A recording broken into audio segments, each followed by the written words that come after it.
Bienvenue dans l'émission Deviens artiste de ta vie, le podcast dédié à votre croissance personnelle.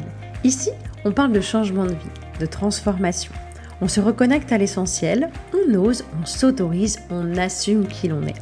Chaque mardi, je vous partage des clés et des stratégies concrètes pour retrouver confiance en vous et développer votre leadership. Je suis Anne-Sylvie Dutry, experte en prise de parole en public et confiance en soi, et j'ai à cœur de vous accompagner pour vous permettre, vous aussi, de devenir artiste de votre vie.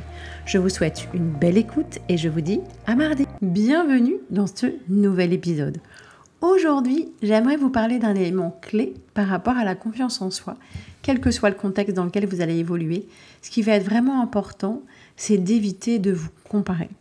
Le problème qu'on rencontre souvent, c'est que peut-être que vous avez été dans une famille avec des frères et sœurs où à chaque fois que vous faisiez quelque chose, on vous comparait par rapport à votre frère, par rapport à votre sœur. Ça a peut-être continué aussi quand vous étiez à l'école, dans la même école ou dans la même classe.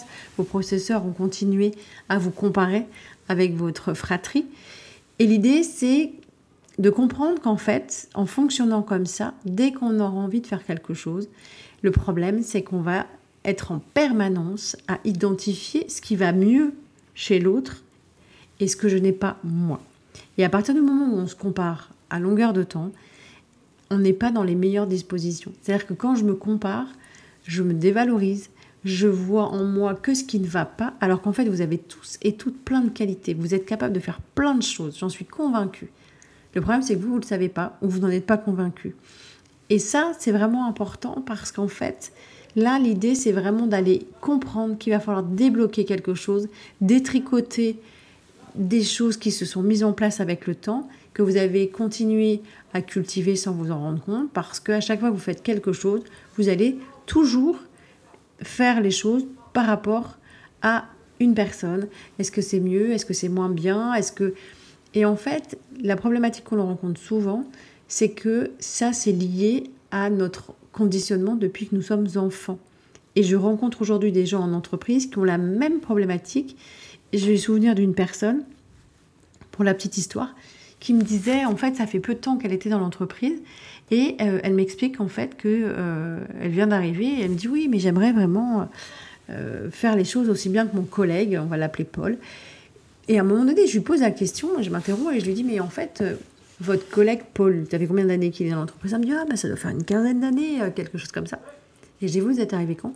Mais il y a 6 mois. Et en fait, en se comparant à Paul, qui maîtrisait bien plus les outils, l'environnement professionnel et l'environnement de travail, cette personne ne s'est pas rendue compte qu'elle ne se donnait pas la possibilité d'apprendre des nouvelles choses, de se familiariser avec les outils qu'elle utilisait au quotidien, qu'elle s'empêchait elle-même de compléter ses bases de formation, parce qu'en fait, elle se disait oh, « mais je ne serai jamais aussi balèze que Paul, c'est pas possible ». Et en échangeant avec elle, en lui posant des questions, elle s'est rendue compte qu'en fait, en 6 mois de temps, forcément qu'elle ne pouvait pas avoir la même expérience et la même expertise que quelqu'un qui était dans l'entreprise depuis plus de 15 ans. Donc ça, c'est vraiment important de comprendre qu'en fait, à chaque fois que vous allez faire quelque chose et que vous allez vous mettre en comparaison par rapport à votre collègue, avec des amis, dans votre vie au quotidien, ça peut être aussi ça, des personnes qui ont réussi, vous dites oh, « mais moi j'ai pas ça » Et en fait, on est toujours en train de regarder ce qui se passe chez les autres. Comme dit le proverbe, on pense toujours que l'herbe est plus verte ailleurs. Et à un moment donné, c'est simplement de prendre ce temps, de se dire « mais finalement, moi aussi je fais des choses chouettes. Moi aussi j'ai fait des choses qui sont intéressantes. Moi aussi je fais des choses qui comptent. » Le problème, c'est que depuis que vous êtes petit ou petite, vous avez été conditionné. Et ça continue malheureusement dans le travail aujourd'hui, parce qu'en fait, si vous êtes dans une grande entreprise, où il y a des services marketing, des services commerciaux, etc., c'est exactement la même chose. On compare les gens par rapport à leurs résultats.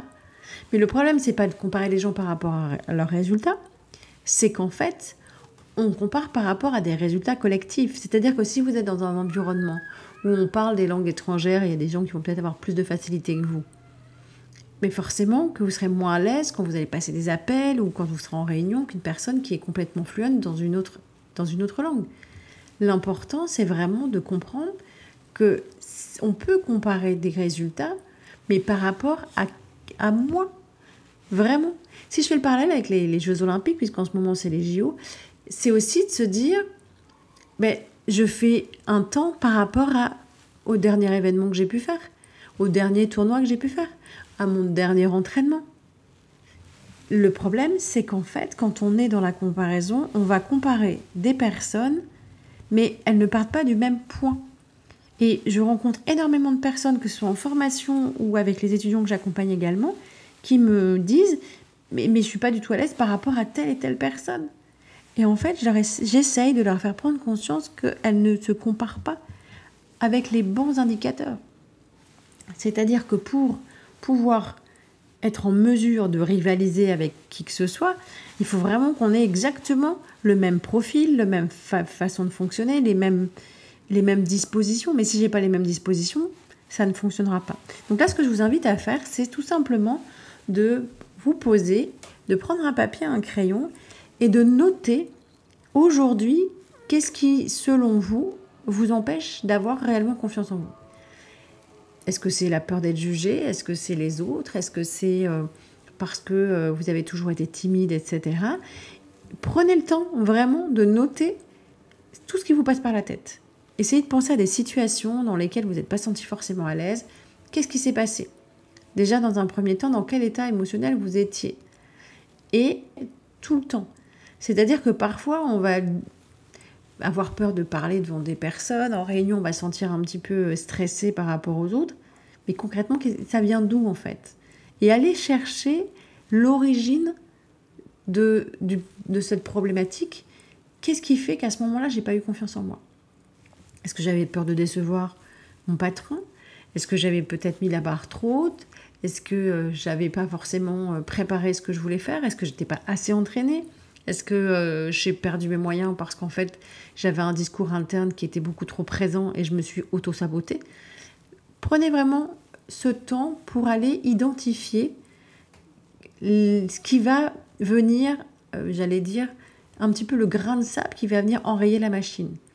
Et c'est vraiment, et j'en parle régulièrement et j'en parlerai encore parce que la répétition fixe la notion, c'est en observant que vous allez pouvoir transformer les choses et voir les choses différemment. Parce qu'il faut que vous gardiez en tête que quoi qu'il se passe, vous êtes suffisamment, vous êtes, j'allais dire, un tout.